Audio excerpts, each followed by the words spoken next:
to be heard. Be proud of who you are. Your truth is your power.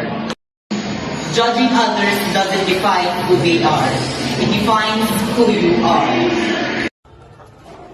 Kasi may grupo ka na ba sa school project? Wala pa eh. Wala kasing gusto makipagkagrupo sa akin sa bakang katulad ko. O sige, parang tatlo lang mag-partner. Sige.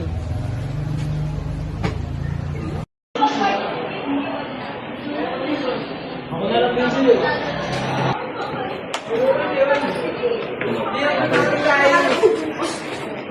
Gender Advocacy Campaign is a strategic effort to promote equal rights, opportunities, and treatment for all genders by challenging stereotypes, influencing policy, raising awareness, and mobilizing communities to create a more just and inclusive society, often tackling issues like unequal pay, representation, or violence through methods like media, legislation, and grassroots organizing.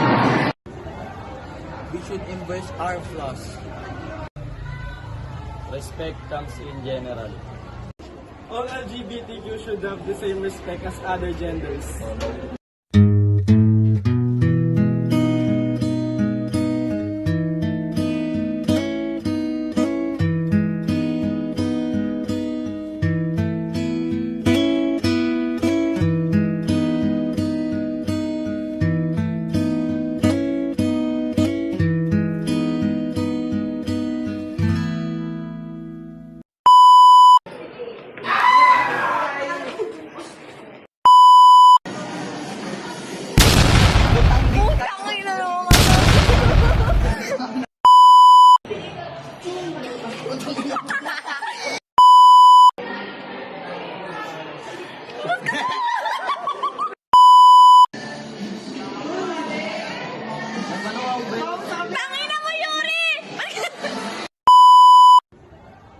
We should embrace our flaws.